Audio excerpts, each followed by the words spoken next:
यो विक्रम बेतालको कथा एक पुरातन कथा हो जसमा 25 वटा भिन्दै कथाहरू समावेश गरिएका छन्। प्रस्तुत छ यो सिरिजको पहिलो कथा, राजा विक्रम र सञ्जीवनी फलको कथा। एका देशमा गोवर्धन सेना नाम गरेको राजाले राज्य गर्दथे। गोवर्धन सेनाका 4 जना रानी थिए, जसले 6 जना छोराहरू जन्माएका थिए। एक दिन अचानक रहस्यमय तरिकाले राजा गोवर्धन सेनको मृत्यु भयो। राजाका सबै 6 जना छोराहरू एक से एक बलवान र अति नै चलाख भए पनि जेठा छोरालाई नै राजा बनाउने राज परम्परा अनुसार नै राजा गोवर्धन सेनका जेठा छोरा शङ्ख राजा बने। शङ्ख राजा बने पनि उनका भाइ विक्रम राजकाजमा अति नै चलाख र महत्त्वकांक्षी थिए। एक दिन विक्रमले दाजु शङ्खलाई मारेर आफै राजगद्दीमा बसे। दिनदिनै उनको राज्य विस्तार हुँदै गयो। केही समयमा नै उनको राज्य पुरै जम्बूद्वीपभरि फैलियो र उनी एक विशाल साम्राज्यको राजा बने। आफूले चाहेको जति सबै प्राप्त गर्न सफल भएर पनि राजा विक्रम सन्तुष्ट भने थिएनन्। राजा हुँदैमा बेचैनी हट्ला भनेर उनले सोचेका थिए, तर हटेन। एक दिन राजा विक्रमलाई आफ्नो राज्यको सबै कुना काप्चाको भ्रमण गर्न मन लाग्यो। त्यसैले राजगद्दीमा आफ्नो कान्छो भाइ भतृहरिलाई राखेर उनी एक जोगी बनेर विश्व भ्रमणको लागि हिँडे। त्यस राज्यमा एक ठाउँमा एक ऋषिले तपस्या गर्दै गर्दा एक दिन देवता उनीसँग प्रसन्न भएर प्रकट भए। ती देवताले उनलाई एक फल दिएर भने, यो फल जसले खान्छ त्यो व्यक्ति अमर हुनेछ। त्यस्तो अलौकिक फल पाएर निकै नै खुसी भएका ती ऋषिले त्यो फल उनी आफैले भने खाएनन्। उनले आफ्नी पत्नी अमर होउन् भनेर उनलाई त्यो फल दिएर भने, हे प्रिय, मेरो तपस्याले मैले आज यस्तो फल प्राप्त गरेको छु, जसले यो फल खान्छ त्यो अमर बन्छ। ऋषि पत्नी भन्छन्, हामी अमर भएर के काम, सधैँ भिख मागेर जिन्दगी बिताउनुपर्छ। त्यस्तो जीवन लिएर अमर हुनुभन्दा त मन नै ठिक हुन्छ। बरु यो फल राजालाई दिएर त्यसको बदलामा केही धन लिएर आउनु। त्यस्तो भए केही समय त माग्नु पर्दैन, जतिन्जेल बाँचिन्छ सुखले बाँचिन्छ। ऋषिलाई पनि पत्नीको कुरा मनासिब लाग्यो, त्यसैले उनी राजाको दरबारमा पुगे। त्यहाँ उनले त्यो फलको सम्पूर्ण वृत्तान्त सुनाए। फल राजालाई दिने आकांक्षा सुनाए। राजाले ऋषिलाई 1 लाख रुपैयाँ बक्सिस दिएर फल आफूले लिए। राजालाई पनि राजकाजले अजित बनाएको थियो। उनलाई फल खाएर अमर बन्न कति मन थिएन, त्यसैले उनले आफ्नी रानीलाई आफूले कति माया गर्छु भनेर देखाउन त्यो फल आफ्नी साह्रै प्यारी रानीलाई दिए। रानीलाई पनि दरबारमा बस्नु जेलमा बसेको जस्तो लाग्थ्यो। जहिले पनि राजालाई खुसी पार्न रमाएको जस्तो नाटक गर्नुपर्ने जीवन देखेर दिक्क लागेको थियो। उनलाई राजासँग भन्दा राज्यका एक मन्त्रीसँग बढी मित्रता थियो। उनलाई लुकी लुकी भेट्ने गर्थिन्। रानीले त्यो फल तिनै आफ्ना प्रिय मन्त्रीलाई दिइन्। मन्त्रीलाई पनि रानीसँग कुनै त्यस्तो आसक्ति थिएन। रानीलाई खुसी पार्न मात्रै उनले रानीको साथ दिएको जस्तो गरे। रानी खुसी भए मात्रै उनलाई राजकाजको काम गर्न सजिलो हुन्थ्यो। त्यसैले उनलाई पनि आफ्नो तनावपूर्ण जीवनदेखि दिक्क लागेको थियो। फल खाएर अमर हुन उनले कति पनि रहर थिएन। रानीले त्यसरी प्रेमपूर्वक फल दिएकोमा अपमान पनि गर्न भएन। त्यसैले उनले फल पाएकोमा अति नै खुसी भएको नाटक गरेर फल लिए। ती मन्त्रीको पनि त्यस राज्यकी एक सुन्दरी बेश्यासँग सम्बन्ध रहेछ। उनलाई रानीभन्दा धेरै बेश्या बढी मन पर्थ्यो। उनले त्यो अमर हुने फल तिनै बेश्यालाई निकै नै प्रेमपूर्वक दिए। तर बेश्यालाई सधैँ त्यस्तो घृणित पेशा गरेर बाँच्न कुनै रहर थिएन। उसले त पाए तुरुन्तै प्राण त्याग्न तयार थिए, तर समाजले कायर भन्छ भनेर मात्रै त्यस्तो नरकीय जीवन बाँच्न बाध्य थिए। मन्त्रीले प्रेमपूर्वक दिएको फल बेश्याले आदरपूर्वक लिई अनि सोची, यस्तो अलौकिक फल त राजाले पो खानुपर्ने। यस्ता कुशल राजाले सधैँ राज्य गरे देशको भविष्य उज्जवल हुनेछ भन्दै ऊ राजा भातृहरिको सामुन्ने पेश भई। राजाले त्यो अलौकिक फल देख्ने बित्तिकै चिनिहाले। तर राजाले केही पनि थाहा नभएको जस्तो गरेर बेश्याबाट फल लिई उनले बेश्यालाई धेरै सम्पत्ति दिएर खुसी बनाए। त्यसपछि राजा निकै नै चिन्तामा डुबे। उनले आफूले अति नै माया गरेर रानीलाई दिएको फल उनले नखाएको देखेर उनलाई साह्रै चित्त दुख्यो। त्यस लगत्तै राजा भातृहरि राजमहल गएर रानीसँग अलौकिक फलको बारेमा प्रश्न गरे। मैले अस्ति दिएको फल तिमीले के गर्यौ? रानीले भनिन्, मैले त खाइसके। आफूले खुबै माया गरेकी रानीले यसरी सरासर झुट बोलेको देखेर राजालाई खुबै चित्त दुख्यो। उनले फल निकालेर रानीलाई देखाइदिए। रानी डरले पानी पानी भएर सबै कुरा साँचो साँचो बताइदिइन्। त्यसपछि राजाले सबै कुरा पत्ता लगाए। त्यो अलौकिक फलको यात्राको बारेमा सबै सत्य तथ्य थाहा पाएर पनि उनलाई रानीको विरुद्ध कुनै सजाय दिन मन लागेन। उनलाई यो संसार नै मायाको एउटा जटिल जालो हो जस्तो लाग्यो। निर्जीव चिजबिज बाहेक यहाँ कोही पनि आफ्नो हुने रहेनछ भन्ने उनलाई लाग्यो। आफ्नो कुनै मेहनत नपरेको ऋषिले जस्तो तपस्या गरेर हासिल गरेको नभए पनि त्यो फल राजाको हातमा आइपुगेको थियो। मलाई चाहिँदैन भनेर राजाले रानीलाई दिँदा पनि घुमिफिरी राजाकै हातमा आइपुगेको त्यो फल देखेर उनलाई संसारमा यही एउटा फल मात्रै आफ्नो जस्तो लाग्यो। त्यसैले उनले उक्त फललाई राम्रोसँग धोई पखाली गरे, अगाडि राखेर दण्डवत गरे अनि खाइदिए। त्यसपछि उनले राजपाट छोडेर जोगी रूप धारण गरेर जङ्गल पसे तपस्या गर्न भनेर। राजा भातृहरि अचानक राजकाज छोडेर हिँडेपछि राज सिंहासन खाली भयो। जब स्वर्गका राजा इन्द्रले राजा भातृहरिले राजकाज छोडेर हिँडेको थाहा पाए, उनले एक देवतालाई सो राज्यको रेखदेख गर्न पठाए। यसरी त्यो राज्यमा इन्द्रका दूतले राज्य गर्न थाले। जब त्यस अघि गद्दी भाइ भातृहरिको जिम्मा लगाएर हिँडेका पूर्व राजा विक्रमले यो समाचार पाए, तब उनी राजकाज सम्हाल्न भनेर आफ्नो देश फर्केर आए। लामो बाटो तय गरेर आइपुगेका विक्रम राजदरबार प्रवेश गर्ने बेलामा मध्यरात भइसकेको थियो। जब उनी दरबार प्रवेश गर्न लागे तब इन्द्रका दूतले उनलाई रोके। मध्यरातमा अत्यन्त थकित अवस्थामा आइपुगेका विक्रमलाई यसरी अनजान व्यक्तिले रोक्दा उनलाई खुबै रिस उठ्यो। म विक्रम हुँ, मेरो राज्य हो, यसरी मलाई रोक्न तिमी को हौ? देवदूतले भने, मलाई देवराज इन्द्रले यहाँ राज्यको हेरचाहको लागि पठाएका हुन्। यदि तिमी साँच्चीकै विक्रम हौ भने पहिला मसँग युद्ध गर, अनि थाहा हुन्छ। दुईजनामा भीषण युद्ध भयो। केही समयमा नै विक्रमले देवदूतलाई पछारे। हे राजन, तिमीले मलाई जित्यौ, त्यसैले म तिमीलाई जीवनदान दिन्छु। त्यसपछि फेरि ती देवदूतले भने, हे राजन, एकै नगरमा एकै नक्षत्रमा तिमीहरू 3 जना जन्मेका थियौ। तिमीहरू 3 जनामा तिमी राजघरानामा जन्मियौ। दोस्रो वैश्य र तेस्रो शूद्रको घरमा जन्मेको थियो। वैश्य योनिमा जन्मेकोले पातालमा राज्य गरिरहेको थियो, तर शूद्र योनिमा जन्मेकोले भयङ्कर योग साधनाको माध्यमबाट उसलाई मारिदियो र अहिले उसलाई पिशाच बनाएर एक रुखमा झुन्डाएर छोडेको छ। अब ऊ तिमीलाई मार्न आउँदैछ, सावधान रहनु। यति भनेर ती देवदूत त्यहाँबाट अलग भए। राजा विक्रम राजदरबारमा पुगे। उनलाई देखेर सबै खुसी भए। उनले फेरि राज्य गर्न थाले। यसरी राज्यको दिनचर्या चलिरहेको बेला एक दिन शान्तिशील नाम गरेका योगी राजदरबारमा आइपुगे। उनले राजालाई भेटेर एक फल दिएर गए। राजालाई शान्तिशील योगीमाथि आशंका भयो। उनलाई मार्न आउने भनेको मान्छे यही त होइन भन्ने डरले उनले सो फल खाएनन्।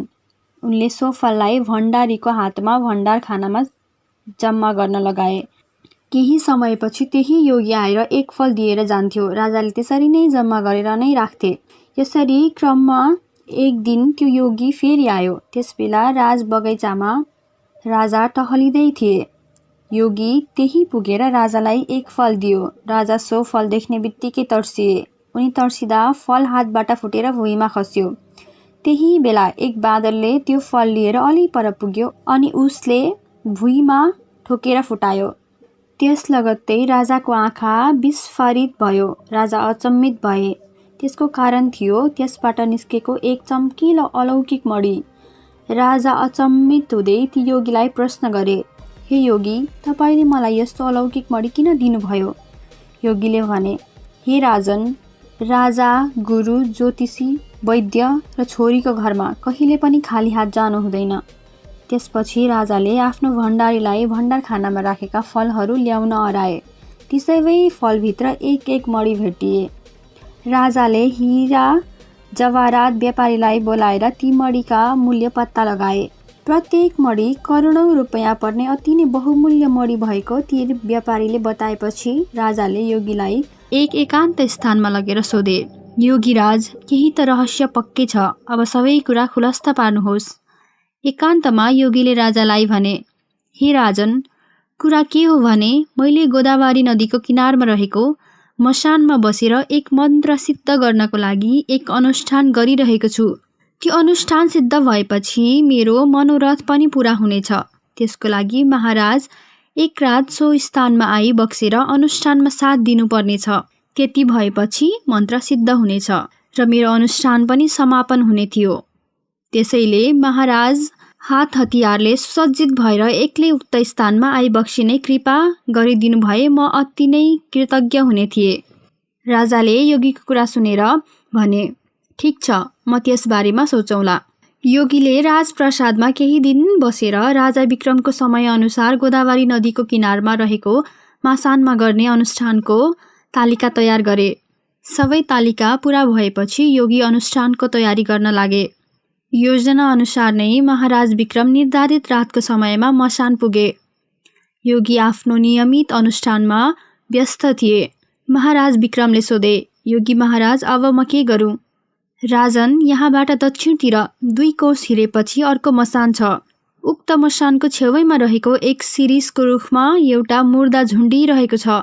महाराजले त्यस मुर्दालाई यहाँ ल्याइदिने कृपा गरिदिनु भयो भने कल्याण हुने थियो। यस बीचमा यहाँको पूजा अनुष्ठान गर्दै प्रतीक्षा गर्नेछु।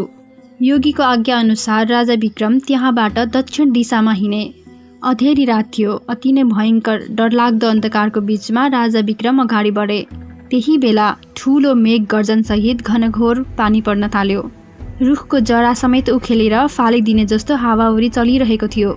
निथ्रुक्क भिज्दै गोदावरी नदीको किनारमा रहेको मसान घाटबाट राजा विक्रम अघि बढे। मसान घाटमा मच्चिरहेको भूत प्रेत कोलाहललाई व्यवस्था गर्दै जङ्गलबाट बाघ भालु यताउति भयङ्कर डरलाग्दा भूत प्रेत आकृति देखा पर्थे। रुखका पातहरूको हावाको झोकले हल्लाउँदा आउने आवाज, जङ्गली जनावरहरूको आवाज अनि लाटोकोसेरो र चमेराहरू यताउता उड्दा र कराउँदा हुने कोलाहल मच्चिरहेको थियो। भूत प्रेतले मान्छेलाई आक्रमण गरिरहेको, एक आपसमा झगडा गरिरहेको, लुच्छाचोडी गरिरहेको, यी सबै हेर्दै डरमाथि काबु राखेर अति नै संयमित भएर राजा विक्रम अगाडि बढे। उनले सिमलको रुखको फेदमा पुगेर माथि हेर्दा एउटा लासको टाउको उनकै टाउको नेरबाट हुत्तियो। उनले त्यस टाउकोमा च्यातिएका ठूला ठूला सेता आँखा मात्रै देखे। खासमा त्यो लास एउटा डोरीमा झुन्डिएको थियो र हावाको बेगका कारण हुत्तिएको त्यो लास अलिकतिले मात्रै उनको टाउकोमाथि बज्रिनबाट जोगिएको थियो। राजा विक्रम रुखमा चढेर लास झुन्डिरहेको डोरी तरवारले काटिदिए। मुर्दा भुइँमा ध्वाक्क आवाज निकाल्दै बजारियो। त्यस लगत्तै कोही रोएको आवाज आयो। राजा विक्रम अचम्म मान्दै त्यो लासको नजिकै गएर हेर्छन् त त्यही लास पो रोइरहेको रहेछ। अचम्मित हुँदै राजाले सोधे, तिमी को हौ? मनै चिसो हुने गरेर रोएको त्यो लास विक्रमको प्रश्न सुन्ने बित्तिकै खितखित हाँस्न थाल्यो। त्यसअघि त्यो लास रुँदा पनि कुनै दया भाव आउनुको साटो झन् डर लागे जस्तो उनको हाँसोले खुसी दिनुभन्दा पनि हड्डी नै चिसिने गरेर डर पो पैदा गर्ने खालको हाँसो थियो त्यो। हाँस्दै हाँस्दै त्यो लास फेरि रुखमा झुन्डियो। अचम्मित भएका राजा विक्रम फेरि रुखमा चढेर रस्सीलाई काटिदिए। धडाम्म गर्दै लास फेरि जमिनमा पछारियो। यो पटक लास चुप रह्यो। हाँस्दा पनि हाँसेन, रुँदा पनि रोएन। लामो श्वास तान्दै राजन बिरालो चालमा लासको नजिक पुगेर फेरि सोधे, तिमी को हौ र किन यसरी झुन्डिरहेका थियौ? मुर्दाले केही पनि बोलेन। राजा विक्रमले योगीले भनेको लास यही हुनुपर्छ भन्ने अनुमान लगाएर आफ्नो फेटा खोलेर त्यही लासलाई बाँधेर बोके। उनले बोकेर हिँड्नै लाग्दा पछाडिबाट मान्छे बोलेको सुनियो। सानो तर चिसो र डरलाग्दो आवाज आएकोतिर विक्रमले हेर्दा कसैलाई देखेनन्। तिमी त खुब निडर रहेछौ। तिमी को हौ र मलाई किन बोकेको? बोल्ने त लास पो रहेछ।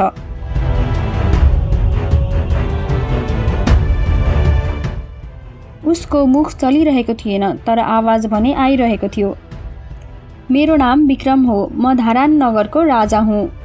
मलाई एक योगीले तिमीलाई उनको अनुष्ठान गरेको ठाउँमा पुर्याउन अराएको हुनाले तिमीलाई लिन आएको हुँ। तर मलाई जान मन छैन। मुर्दाको पनि मन हुन्छ? राजा विक्रमले हाँस्दै सोधे। मुर्दाले कुनै उत्तर नदिई विक्रमको फेटाबाट फुकेर फेरि रुखमा झुन्डियो। राजा विक्रम फेरि रुखमा चढेर त्यो डोरी काटिदिए। लास फेरि भुइँमा धडाङ गरेर पछारियो। राजा विक्रमले कसेर बाँधे अनि बोकेर हिँड्न आँटे। मुर्दाले फेरि भन्यो, मलाई त जान मन छैन। राजाले कारण सोधे, किन जान मन छैन? उसले केही पनि जवाफ दिएन। राजाले एकछिन कुरे। जवाफ नआएपछि उनले लासलाई बोकेर हिँड्न लागे। त्यही बेला मुर्दाले बोल्यो, मेरो एक शर्त छ। त्यो शर्त मान्यो भने मात्रै म जान्छु, नत्र जान्न। नगए घिसारेर भए पनि लग्ने सुरमा रहेका राजा विक्रमलाई त्यस्तो मुर्दाको के शर्त होला भन्ने कौतूहलता जाग्यो। उनले सोधे, त्यस्तो के शर्त छ? बेतालले मुख नचलाई भन्यो, लक्ष्यमा पुग्न हतार गर्नु हुँदैन, किनकि कुनै पनि कुराको अन्त्य सुखद हुँदैन, चाहे त्यो जीवन होस् कि गन्तव्य। मुर्दाको कुरा बुझ्न नसकेर राजा विक्रम टल्ल परेर हेरिरहेका थिए। लासको मुख चलिरहेको थिएन। आवाज त्यही टाउकोबाट आएको चाहिँ विक्रम विश्वस्त थिए। मुर्दा नरुकिकन बोलिरहेको थियो। चतुर ज्ञानी मानिस राम्रो राम्रो कुराहरू गरेर समयको सदुपयोग गर्छ। मूर्ख अज्ञानी मानिसले नकारात्मक कुरा, कलह र नराम्रो काममा व्यस्त रहेर समय खेर फाल्छ। राजन, तपाईँ ज्ञानी हुनुहुन्छ जस्तो लाग्यो मलाई। त्यसैले हाम्रो यहाँदेखिको यात्रा सुरुदेखि अन्त्यसम्म चाखलाग्दा कथाहरू भनेर बिताउनुपर्छ भन्ने मेरो शर्त हो। अनि अर्को चाहिँ सुझाव, हामी छोटो बाटो छोडेर अलिक लामो बाटो हिँडेर गन्तव्यसम्म पुग्नेछौँ।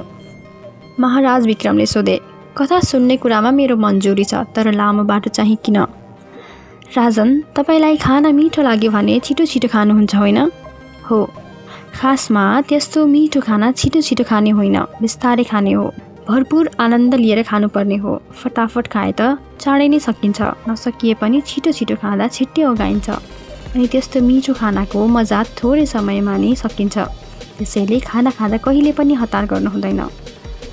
राजा विक्रमलाई मुर्दा बढी जान्ने भएको कति पनि मन परेको थिएन, तर उनले केही पनि भनेनन्। यस्तो बढी जान्ने हुन खोज्ने मुर्दालाई योगीको अनुष्ठानसम्म पुर्याएर राज्य फर्किन नै उनलाई हतार थियो। राजा विक्रमले भने, कथा भनेको शान्त चित्त भएर सुन्ने कुरा हो। यस अवस्थामा मलाई कथा सुन्न वा सुनाउन कुनै इच्छा छैन। मुर्दाले भन्यो, पहिला म एउटा कथा भन्छु, त्यसपछि मन पर्ने नपर्ने भन्ने कुराको निर्णय हुन्छ। मैले भने जस्तो नगरेसम्म तिमीले मलाई योगीको अनुष्ठानसम्म पुर्याउन सक्दैनौ। राजा विक्रम कथा सुन्न राजी भए, तर लामो बाटोको साटो छोटो बाटो नै जाने शर्त भयो। ल, म कथा भन्छु। कथाको बीचमा कोही बोलेमा म फेरि पनि रुखमा नै पुगेर झुन्डिनेछु। यति भन्दै बेतालले पहिलो कथा सुनायो।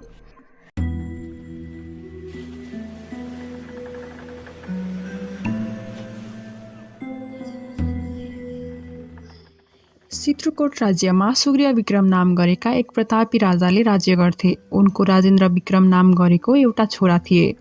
एक दिनको कुरा हो, राजकुमार राजेन्द्र विक्रम त्यस राज्यका एक मन्त्रीको छोरा बुद्धि विनोदलाई साथमा लिएर शिकार गर्न जङ्गल गएका रहेछन्। गफ गर्दै रमाइलो गर्दै हिँडिरहेका सूर्य विक्रम र बुद्धि विनोद पहिला कहिले नपुगेको एक अति नै मनोरम स्थलमा पुगे।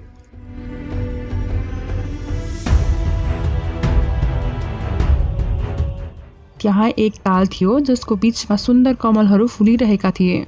तालको वरिपरि रुखहरू काटेर मिलाए जस्तै गरेर सुन्दर लहरमा हुर्केका थिए भने तिनमा बस्ने चराचुरुङ्गीको चिरविरले वातावरण नै मनमोहक बनाइरहेको थियो।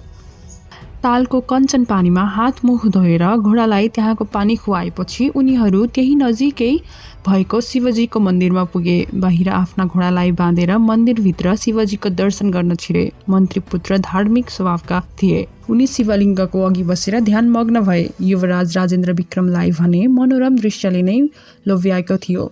उनले शिवलिङ्गलाई प्रणाम गरेर बाहिर निस्के। तलाउको बीचमा एउटा टापु थियो। राजकुमारले आफ्नो लुगा खोलेर टापुमा पुगे। टापुमा उनले एक सुन्दर राजकुमारीलाई भेटे। तालको अर्को किनारमा उनका सहेलीहरू स्नान गरिरहेका थिए। ती राजकुमारी पनि राजेन्द्र विक्रमले साथी छोडेर एक्लै टापुमा आए जस्तै टापुसम्म पौडेर आएकी रहेछन्, लामो कपाललाई जुरो बनाएर बाँधेकी, अनि त्यसमाथि कमलको फूल सिहुरेकी, ठुला नसिला आँखा, सर्लक्क परेका अनुहार, सुन्तलाका केस्रा जस्ता भरिला ओठले राजेन्द्र विक्रमलाई मोहनी नै लगायो। प्रेमिल नयनले उनलाई हेरिरहेका अत्यन्त सुन्दर राजकुमार आफ्नो अघिल्तिर देखेर राजकुमारी टक्क अडिन्। उनीहरू दुईजनाका आँखा जुधे, आँखाले एकअर्कालाई प्रेम भाव व्यक्त गरे। राजकुमारीको ठिक्क मिलेको शरीर, फुकेको वक्षस्थल, फुकेको नितम्बको बीचमा छिनेको कम्मर सहितको सुन्दरताको प्रतिमूर्तिको रसास्वाद गरिरहेका राजेन्द्र विक्रमलाई देखेर राजकुमारी लजाएर अर्कोतर्फ फर्किन्। त्यही मौकामा राजकुमारले राजकुमारीको कम्मरमा समाते।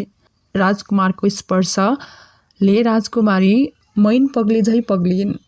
केही क्षणपछि ती अर्धनग्न राजकुमारीले कपालमा सिहुरेका कमलको फूल कानमा लगाइन्। त्यसपछि फूल निकालेर दाँतले कोतेरिन्। त्यस फूललाई भुइँमा खसालेर खुट्टाले कुल्चिन्। त्यसपछि त्यसलाई उठाएर आफ्नो छातीमा टाँसिन्। राजकुमार उनको त्यो सबै हरकत अचम्म मानेर हेरिरहेका थिए। उनले बोल्न मुख खोल्न लाग्दै राजकुमारी तलाउमा हाम फालिन्। उनी पौडिएर आफ्नो सङ्गिनीहरूतर्फ गइन्।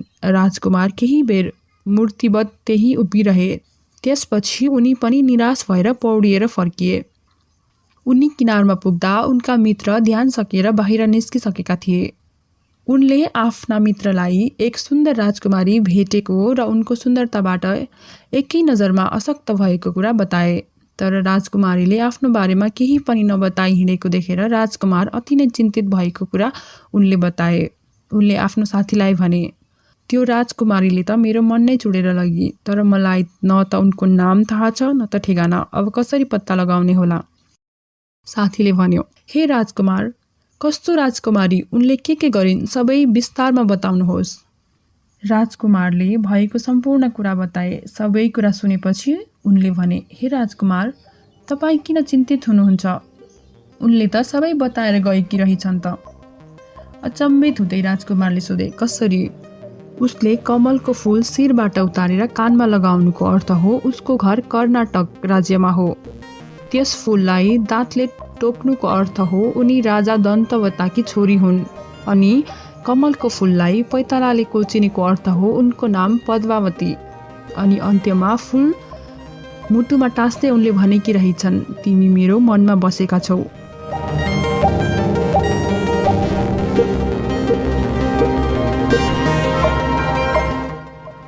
मित्रको यस्तो कुरा सुनेर राजकुमार अति नै खुसी भए। उनले तुरुन्तै भने, ल मित्र, अब हामी कर्नाटक राज्य गएर पद्मावतीलाई भेट्नुपर्छ। यसरी दुई साथीहरू केही दिनको यात्रापछि कर्नाटक राज्यको राजमहल नजिकै पुगे। राजमहल नजिकै उनीहरूले एक वृद्ध आइमाई आफ्नो घरको आँगनमा धागो काट्दै बसिरहेको देखे।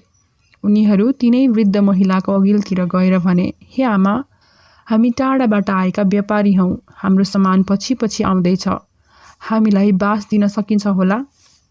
दुईजना भर्खरका युवकहरूलाई देखेर ती वृद्ध महिलाको मन पग्लियो, माया लाग्यो र उनीहरूलाई बास बस्न दिइन्।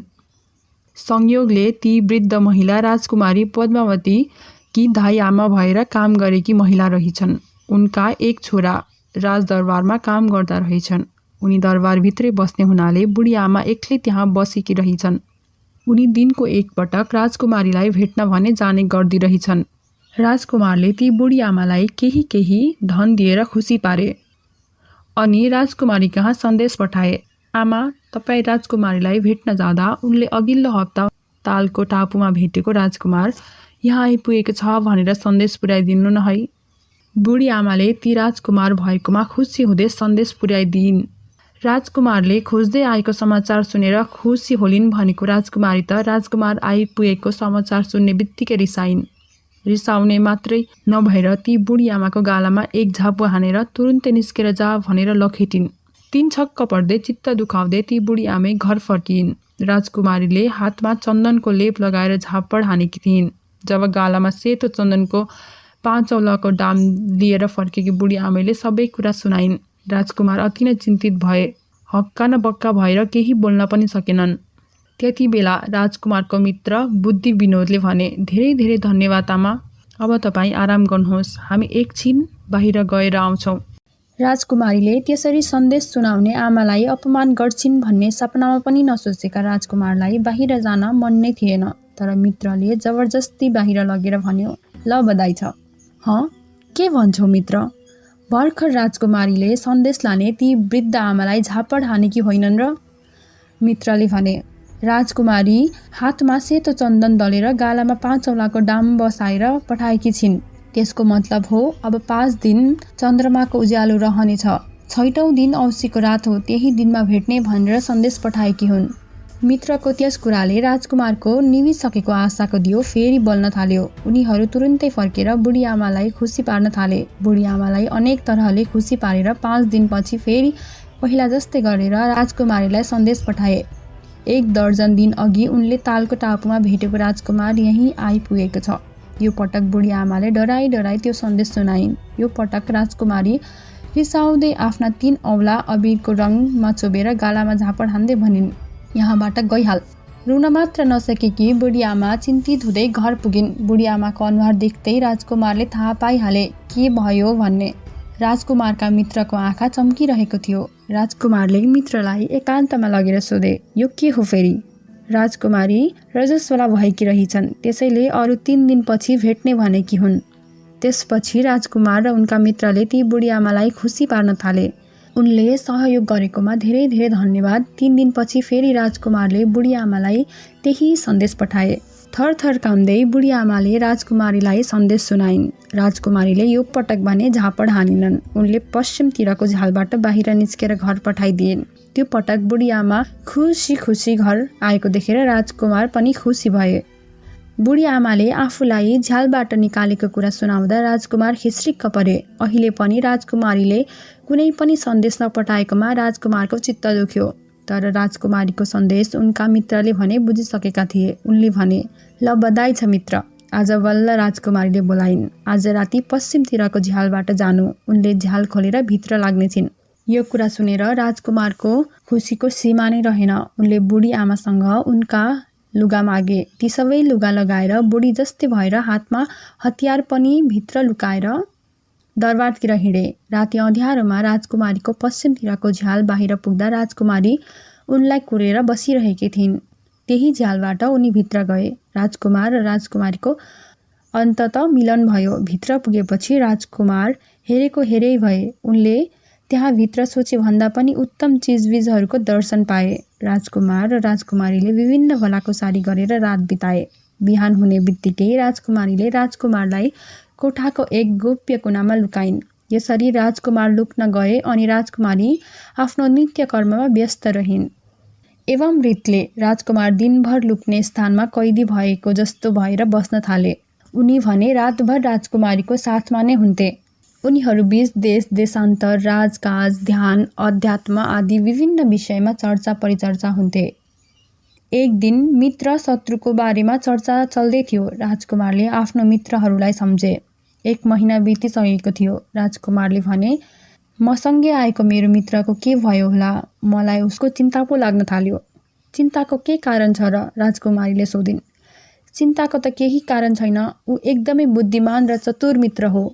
राजकुमारले मित्र बुद्धि विनोदको चतुर्याइको बखान गर्दै गर्दा त्यही मित्रको कारणले नै राजकुमारीसँग भेट भएको रहस्य पनि खुलाइदिए।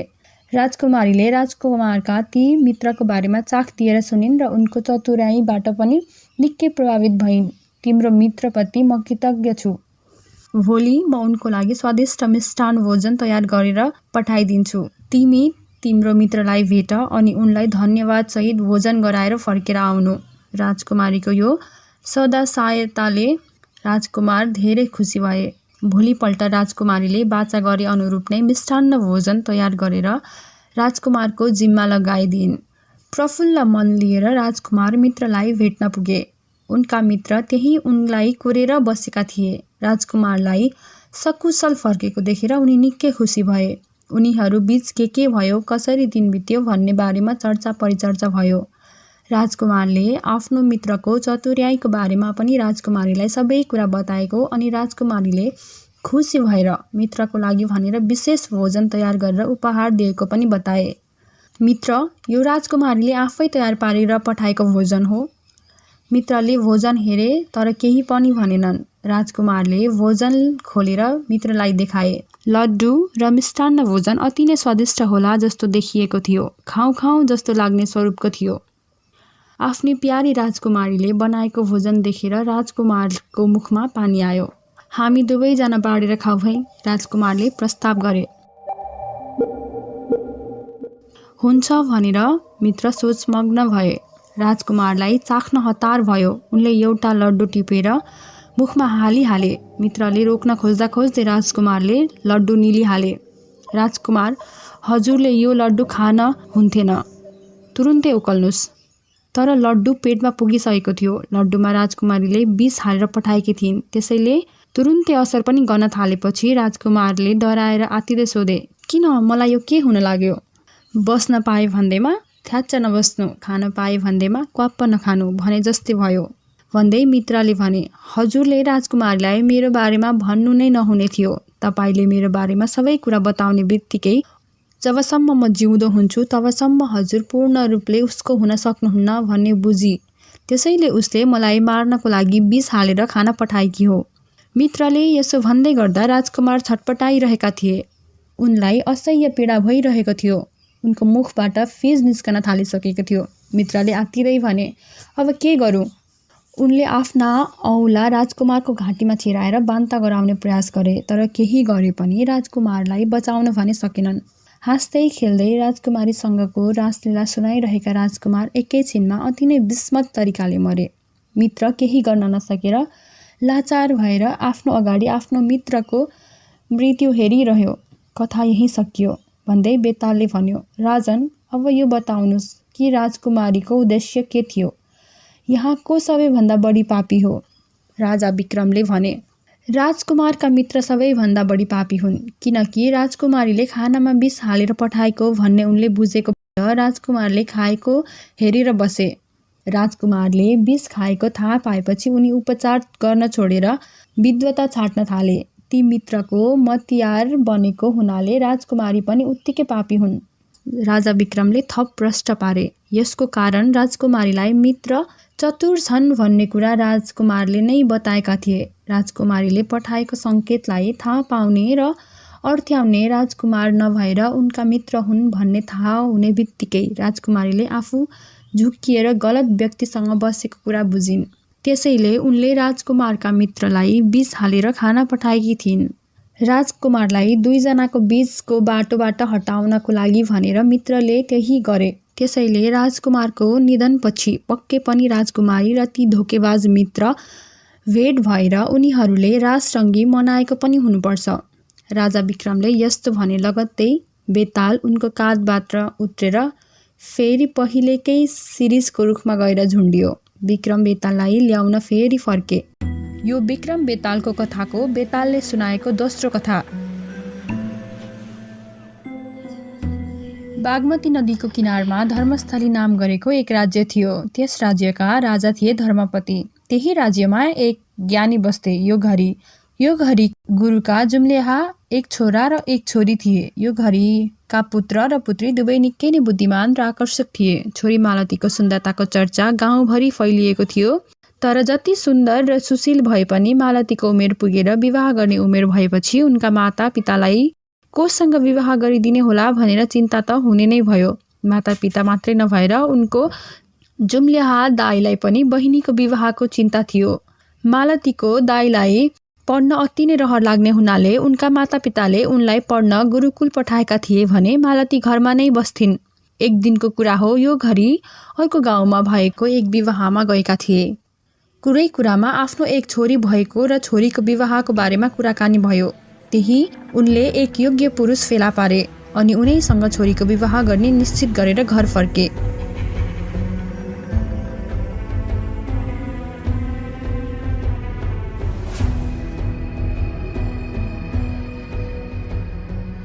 यो घरी विवाहमा गएको बेलामा घरमा अर्को एक युवक आइपुगेको रहेछ। उसले मालतीकी आमासँग उनकी छोरीको हात मागेछ। बुढाबुढी छोरीको विवाह बारेमा निकै नै चिन्तित भएको बेलामा एक योग्य हुने खाने घरका युवकले घरैमा आएर छोरीका हात मागेपछि आमा पनि खुसी हुँदै विवाहको लागि राजी भइछन्। अर्कोतिर गुरुकुलमा बस्ने मालतीका दाजुले पनि एक अति नै योग्य युवक फेला पारेछन्, मालतीको लागि ठिक्क हुने खालको। यसरी तीनतिर तीनजनाले एकैचोटि मालतीको विवाहको लागि 3 छुट्टा छुट्टै युवकहरूलाई बाचा गरेछन्। यसरी विवाह गर्नको लागि 3 जना युवक भए, तर बेहुली हुने युवती एउटी मात्रै। मालतीको दाजुले युवकसँग विवाह गरिदिन बाचा गरेर उनलाई आफ्नो साथमै लिएर घर फर्क्यो। यसरी मालतीलाई विवाह गरिदिने भनेर बाचा गरिएका 3 जना युवक सो घरमा जम्मा भए।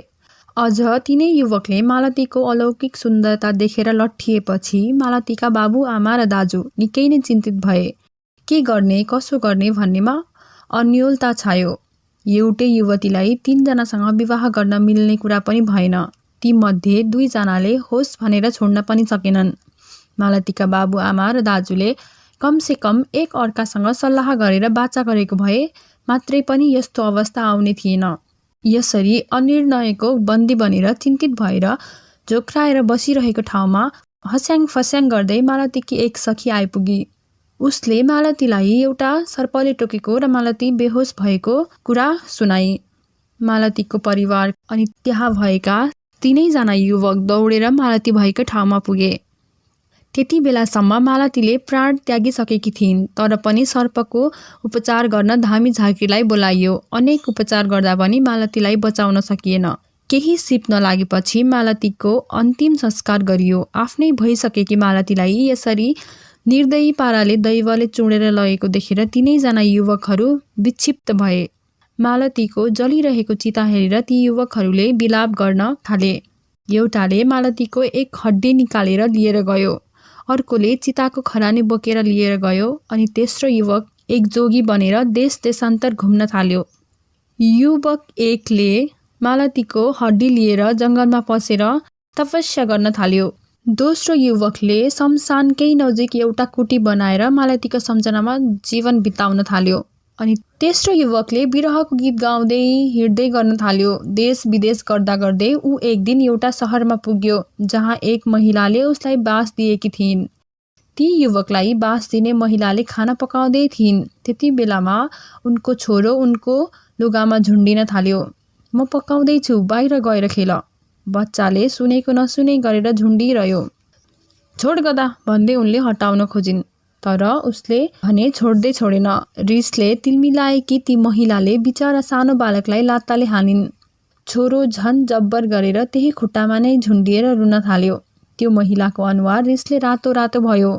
उनी ठुलो स्वरले चिच्याएर भनिन्, छोड भनेको, मारिदिन्छु अनि। उसले बच्चालाई त्यहाँबाट लखेट्न खोजिन्, तर बच्चा मरिगए मानेन। आइमाईको कर्कस चिच्चाहट अनि जिद्दी बच्चाको रोदन ती युवकलाई त्यहाँ बस्नै सकस भयो। त्यसपछिको घटनाले त सबै तिनको धैर्यताको सीमा नै तोडिदियो। खुट्टामा झुन्डिएर रोइरहेको बच्चाप्रति अति नै घृणाले भरिएको नजरले हेर्दै त्यो आइमाईले आफ्ना खुट्टालाई अति नै जोडले झड्कारिन्। त्यसरी झड्कार्दा बच्चाको हात फुस्कियो र ऊ उछिट्टिएर आगोको भुङ्ग्रोमा पछारियो। रिसले तिलमिलाइरहेकी ती आइमाईले बच्चालाई आगोबाट निकाल्न कुनै पहल नै नगरी ठिक्क पर्यो भनेको जस्तो गरेर हेरेर बसिरही। दन्दनी बलेको आगोमा परेर बालक छटपटाउँदै गरेको उसले खुबै स्वाद मानेर हेरेर बसिरही। युवक दौडेर आगोतिर जान लागेको थियो। त्यस महिलाले खुट्टामा छिर्की हानेर उसलाई लडाइदिए। ऊ भुइँमा पछारिएको देखेर खुबै स्वाद माने जस्तो गरेर हाँस्न पो थाली।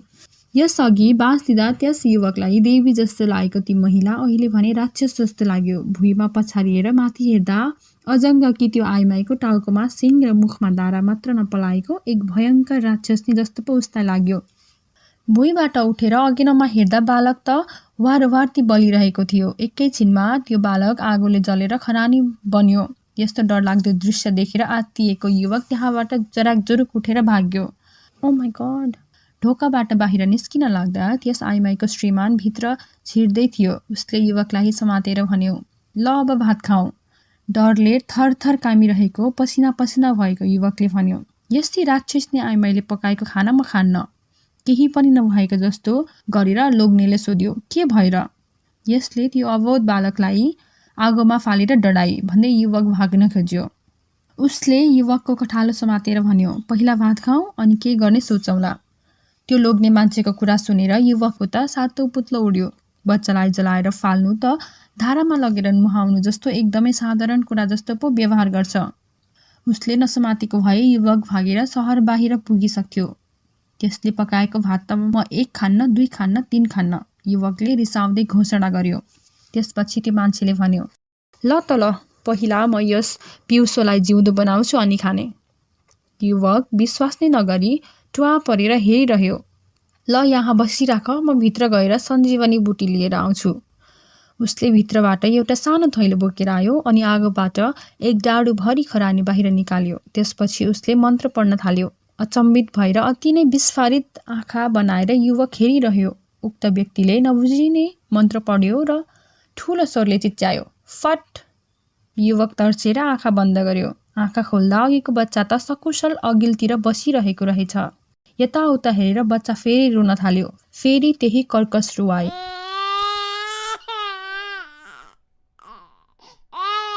यो देखेर यस युवकले सोच्न थाल्यो, यो सञ्जीवनी बुटी पाउन सके त मालतीलाई फेरि जिउँदो बनाउन सकिन्थ्यो कि भनेर। त्यसपछि उसले खाना खाएर युवकले आफ्नो प्रेम कथा सुनायो। खरानी र शरीरको कुनै भाग बाँकी छ भने बिउताउन सकिन्छ। तर युवकसँग त मालतीको केही पनि थिएन, न खरानी थियो न त शरीरको कुनै भाग। मालतीसँग विवाह गर्न चाहने एउटाले खरानी लिएर गएको र अर्कोले हड्डी लिएर गएको उसलाई थाहा थियो। तर उनीहरूलाई थाहा नै नदिई मालतीलाई बिउचाउन पाए पो मालती उसकी हुने थिए। मेरा मित्रहरूले खरानी र हड्डी राखेका छन्, म लिएर आउँछु, त्यसपछि बिउताउनु है। उसले हुन्छ भनेपछि ऊ मालतीलाई जलाएको शमशानमा पुग्यो र त्यहाँ कुटी बनाएर बसेको अर्को युवकलाई मालतीको शरीर जलाएको अलिकति खरानी माग्यो। तर अर्कोले खरानी दिन इन्कार गर्यो। त्यसपछि हड्डी लग्ने युवकलाई भेटेर हड्डी माग्यो। उसले पनि दिन इन्कार गर्यो। त्यसै त कसैले पनि केही नदिने भएपछि उसले मृत सञ्जीवनी बुटीको बारेमा उनीहरू दुवैलाई सम्पूर्ण तथ्य सुनायो। त्यसपछि उसले ती दुवैजना आफूसँग भएका खरानी र हड्डी लिएर मृत सञ्जीवनी बुटी भएको व्यक्तिको घरमा जान राजी भए। यसरी तेस्रो युवकको प्रयासले मालती जिउँदो बनिन्। तर त्यसपछि अवस्था फेरि पहिलेकै ठाउँमा पुग्यो। 3 जना युवक बीच फेरि मालती कसको हुनुपर्ने भनेर झगडा सुरु भयो। कथा टुङ्ग्याउँदै बेतालले राजा विक्रमलाई सोध्यो, राजन, अब बताउनुस्, मालती कसकी हुनुपर्ने हो? सञ्जीवनी बुटीको बारेमा पत्ता लगाउने तेस्रो युवक कि मालतीको सम्झनामा उनको हड्डीलाई अँगालेर बसेको, कि स्मरणमा मालतीको सम्झनामा कुटी बनाएर बस्ने युवक कीको? विक्रमले भने, पहिलो युवकले कुनै दिन मालती जिउँदी भएर आउलिन् भन्ने आशाले मसान कुरेर बसेको रहेछ। दोस्रो युवकले मालतीको हड्डी बोकेर हिँडेको रहेछ, त्यसैले उसलाई मालतीको शरीरको मात्र भोक रहेछ। तेस्रो युवक त झन् मालतीको सम्झनामा उनी जस्तै अरू कोही फेला पर्छ कि भनेर देशान्तर डुलेको बुझिन्छ। राजाले थप भने, शास्त्रमा पनि जीवनदान दिने मातापिता समान हुन्छन्, त्यसैले तेस्रो युवकको हक लाग्दैन।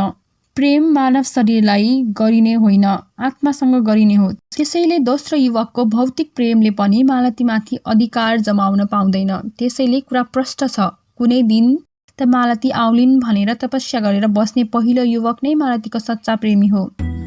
विक्रमको कुरा सुनेपछि बेताल फेरि विक्रमको काँधबाट उछिटिएर सिमलको रुखमा पुगेर झुन्डियो। विक्रम दौडिँदै रुखतिर गए। यो विक्रम बेतालको कथाको बेतालले सुनाएको दोस्रो कथा। विक्रम बेतालको कथाको तेस्रो भाग, छोराको बलि। धेरै अघिको कुरा हो। कास्कीकोट राज्यमा अरिवर्धन नाम गरेका राजाले राज्य गर्दथे। एक दिन उनको राजदरबारमा विक्रम नाम गरेको एक साहसी योद्धा आइपुग्यो। विक्रमले राज्यका शक्तिमान कुस्तीबाजहरूलाई सजिलै जितेर राजा अरिवर्धनको मन जिते। राजाले विक्रमको शक्ति र क्षमताको उपयोग आफ्नै अंगरक्षक बनाएर गर्ने निर्णय गरे। त्यसको लागि उनलाई राजाले तलब कति लिने भनेर सोधे। महाराज, मलाई 1000 तोला सुन चाहिन्छ। विक्रमको यो माग सुनेर अचम्बित हुँदै महाराजले सोधे, हे विक्रम, तिमीसँग को छन् र यति धेरै खर्च चाहिने किन? विक्रमले भन्यो, परिवारमा त म र मेरी श्रीमती र एक छोरा एक छोरी मात्रै हौ।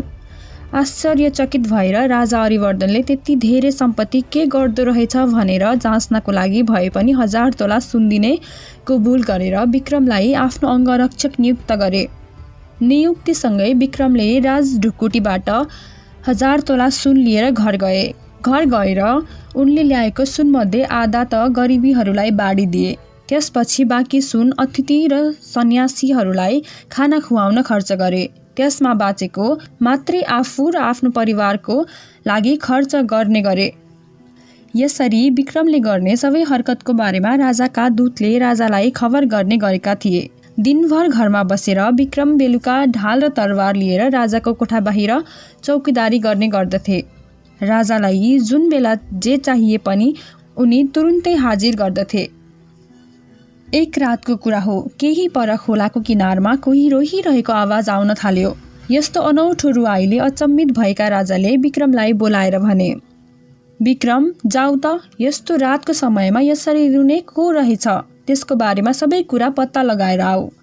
जो आज्ञा महाराज भन्दै विक्रम खोलाको किनारतिर गए। त्यहाँ पुग्दा विक्रम अति नै आश्चर्यचकित भए, किनकि खोलाको किनारमा रहेको मन्दिर नजिकै गरगहनाले पूर्ण रूपमा सजिएकी एक महिला रोइरहेकी थिइन्।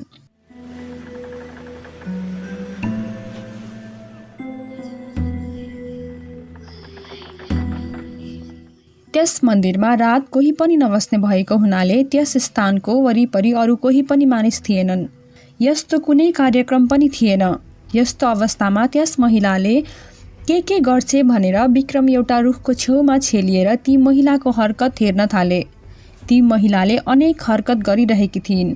उनी घरि भुइँमा बसेर वाँ वाँ रुन थाल्थिन्, अनि घरि यता दौडिने, घरि उता दौडिने, घरि मन्दिरनिर गएर टाउको मन्दिरको भित्तामा ठोक्दै रुन्थिन्।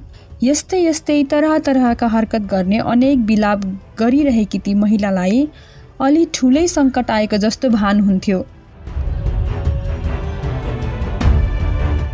तर अर्को अचम्मको कुरा, ती महिला जतिसुकै वाँ वाँ गर्दै आवाज निकालेर रोए पनि उनको आँखाबाट भने एक थोपा पनि आँसु आएको थिएन। एकछिन ती महिलाको हरकत लुकेर हेरेपछि विक्रम उनको नजिकै गएर सोधे, तिमी को हौ अनि यहाँ आएर किन यसरी रोइरहेकी छौ? ती महिलाले विक्रमलाई भनिन्, हे महाशय, म राजलक्ष्मी हुँ। अहिले राजा अरिवर्धनको दरबारमा खराब काम भइरहेका छन्, त्यसैले त्यहाँ अब दरिद्रको कालो बादलले ढाक्नेवाला छ। यस्तो अवस्थामा अब म त्यहाँ बस्न सक्ने छैन। अब म त्यहाँबाट अन्तै जानेछु। मेरो प्रस्थानसँगै राजा दरिद्र हुनेछन् र अति नै दुखी हुनेछन्। यस्तो शोकको कारणले उनी 1 महिनामा मर्नेछन्। राजलक्ष्मीको यस्तो भयङ्कर कुरा सुनेर विक्रमले सोधे, यो त भयङ्कर सङ्कट पो रहेछ, यस्तो सङ्कट मोचनको कुनै उपाय छैन? राजलक्ष्मीले भनिन्, छन् त, तर अति नै मुस्किल र डरलाग्दो अनुष्ठान गरे मात्र यो सङ्कटबाट मुक्ति पाउन सकिन्छ। विक्रमले भने, यस्तो हो भने म जुनसुकै अनुष्ठान गरेर भए पनि राजा र राज्यको सुरक्षा गर्नेछु। निर्धक्क भएर उपाय बताउनुहोस्। त्यसपछि ती महिलाले उपाय बताइन्। यहाँबाट पूर्व दिशामा करिब 1 योजनको दूरीमा एक देवीको मन्दिर छ। त्यस मन्दिरमा यदि तिमीले आफ्नो छोरालाई बलि दियौ भने सङ्कट टर्न सक्छ, नत्र अरू कुनै उपाय छैन। यस्तो अनुष्ठान गरेमा राजा अर्को 100 वर्ष बाँचेर राज्य गर्न सक्नेछन्। ती महिलाको यस्तो डरलाग्दो कुरा सुनेपछि विक्रम सरासर आफ्नो घर गएर आफ्नो पत्नीलाई ती अद्भुत महिलाले भनेको सबै कुरा सुनाए। पतिको यस्तो डरलाग्दो कुरा सुनेपछि पत्नी रुन थालिन्। परिवारमा शोक र अन्योल हुँदै गर्दा उनीहरूका निदाएका छोराछोरी दुवै विउजिए। सबै बसेर विषयको गम्भीरताको बारेमा छलफल गर्न थाले। यो कुरा सुनेर विक्रमको छोरोले कुनै चिन्ता लिएन। उसले त झन् खुसी हुँदै भन्यो, देशको लागि त म ज्यान दिन पनि तयार छु। यदि मेरो टाउको काटेर चढाउँदैमा राज्यको सम्पत्ति बच्छ भने, राजाको पनि बचाउ हुन्छ भने निश्चिन्त भएर पिताश्री मलाई बेझिझक काटिदिनुहोस्। त्यसपछि त्यो परिवारका सबैजना खोलाको किनारमा रहेको मन्दिर नजिकै पुगे। उनीहरू त्यहाँ पुगे लगत्तै गरगहनाले पूर्ण रूपमा सजिएकी ती महिला पनि एक्कासी देखा परिन्। उनी त्यहाँ नजिकै एक रुखको तल शान्त मुद्रामा पद्मासनमा विराजमान भइन्। विक्रमको पुत्रले तिनलाई सोध्यो, तिमी राजलक्ष्मी हौ भनेर मैले कसरी विश्वास गर्नु? राजलक्ष्मीले आफ्नो घुम्टो हटाइन् र आफ्नो लुगा खोल्न थालिन्। उनको शरीर मणि, हिरा, मोती, सुन असर्फीले भरिपूर्ण थियो। उनले लुगा खोल्दै गर्दा उनको शरीर यति जोजल्यमान भयो कि त्यो तेज किरणले सबैको आँखाको ज्योति नै गुम्ला जस्तो भयो। विक्रम पुत्रलाई उनी राजलक्ष्मी भएकोमा विश्वास भयो, तर उनको मृत्युले राजाको आयु बढ्छ भन्ने विश्वास भने अझै भएको थिएन। राजलक्ष्मीले सोधिन्, तिमीलाई म माथि राजलक्ष्मी हुँ भन्ने विश्वास भयो? विक्रम पुत्रले भने, त्यो त भयो। राजलक्ष्मीले भनिन्, तिमी निकै समझदार रहेछौ। राजलक्ष्मी, राजभण्डारबाट निस्कनु पर्नु सामान्य अवस्था होइन, अनि मनुष्यले चाहेर पनि सबै कुरा थाहा पाउन सक्दैन, किनकि उसका जम्मा 5 वटा मात्र इन्द्रिय हुन्छन्। म यही मात्रै भन्न सक्छु, तिम्रा पिताले तिम्रो बलि दिँदा राजाको राज्यलक्ष्मीको सुरक्षा हुन्छ र राजाको प्राण रक्षा हुन्छ। त्यसपछि अकस्मात राज्यलक्ष्मी त्यहाँबाट अन्तर्धान भइन्। विक्रमको परिवार अति नै विस्मित भयो। त्यसपछि विक्रम पुत्रले दृढ निश्चय सहित भन्यो, पिताश्री, म त्यागको लागि तयार छु। त्यसपछि चारैजना देवीको मन्दिर पुगे। विक्रमले देवी र मूर्ति अघि हात जोडेर भने, हे देवी, म राज्यलक्ष्मीले दिएको सुझाव अनुसार आफ्नो मुटुको टुक्रा जस्तो छोरोको बलि दिँदैछु। हाम्रा राजाको राजढुकुटीमा कुनै समस्या नआओस् अनि राजाको उमेर पनि 100 वर्ष होस्। यति भनेपछि विक्रम पुत्र देवीको पाउमा ढोग्न झुके। यही मौकामा विक्रमले खुडा उठाएर उनले आफ्नै पुत्रको घाँटीमा प्रहार गरे। तत्काल उनको टाउको एकतिर शरीर अर्कोतिर भयो। रगतको फोहराले देवीको पाउ रङ्गीन भयो। यस्तो भयङ्कर दृश्य हेरेर बसिरहेकी विक्रमपुत्रीले सहन नै सकिन। उसले आफ्ना निर्दयी पितातिर हेरेर भने,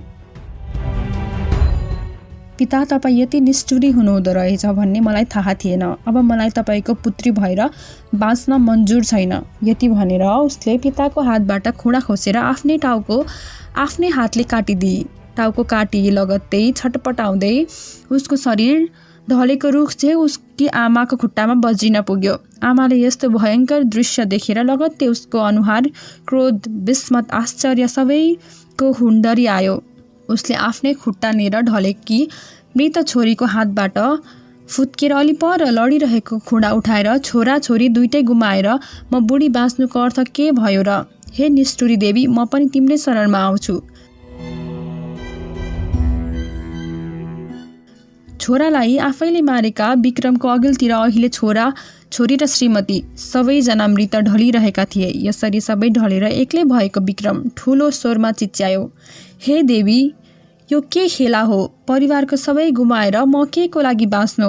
यो सबै घटनाको बारेमा थाहा पाएर दौडिँदै आएका राजा मन्दिरको द्वारमा आइपुग्नु र विक्रमले खुडा उचालेर आफ्नो टाउकोमा काट्नु एकैचोटि भयो। राजालाई निकै नै दुःख लाग्यो। आफ्नो कारणले यी 4 निर्दोषको ज्यान गएकोमा उसलाई खुबै चिन्ता लाग्यो। राजाले भने, हे देवी, मलाई यस्ता निर्दोष ज्यान लिएर धेरै बाँच्न कति पनि मन छैन। यति भन्दै उसले पनि खुडा हातमा लिएर चिच्याएर, हे विक्रम, मलाई माफ गर भन्दै खुडा आफ्नै गर्दनमा प्रहार गरे।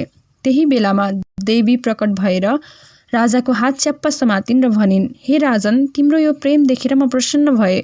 भन, तिमीले मसँग जे माग्छौ म त्यही वरदान दिनेछु। राजाले भने, हे देवी, तिमी साँच्चै प्रसन्न भएकी हौ भने यी 4जनालाई प्राण दान देऊ। देवीले आफ्नो कमण्डलुबाट अमृत निकाले ती 4जनामाथि छर्किन्। उनीहरूका टाउका उनीहरूको शरीरसँग जोडिए र सबै बिउतिए। त्यसपछि बेतालले सोध्यो, ल राजन विक्रम, अब बताऊ, यहाँ सबैभन्दा धेरै पुण्य कसले कमायो? प्रश्नमा कृतिका श्रेष्ठ हुमगाईको जवाफ छ, निस्वार्थ भावनाले आफूलाई समर्पित गर्न तयार भएको विक्रमको छोराले नै सबैभन्दा धेरै पुण्य कमायो। त्यस्तै बिपाशा गुरुङ र गीता चामलिङले पनि छोराले नै सबैभन्दा बढी पुण्य कमाएको बताउनु भएको छ। तपाईहरू सबैलाई धेरै धेरै धन्यवाद। राजा विक्रमले पनि छोराले नै सबैभन्दा बढी पुण्य कमाएको कुरा बेताललाई बताए। उनले बोल्ने बित्तिकै बेताल फेरि राजा विक्रमको काँधबाट उछिटिएर सिमलको रुखमा नै पुगेर उल्टो परेर झुन्डियो। यो विक्रम बेतालको कथाको तेस्रो कथा हो।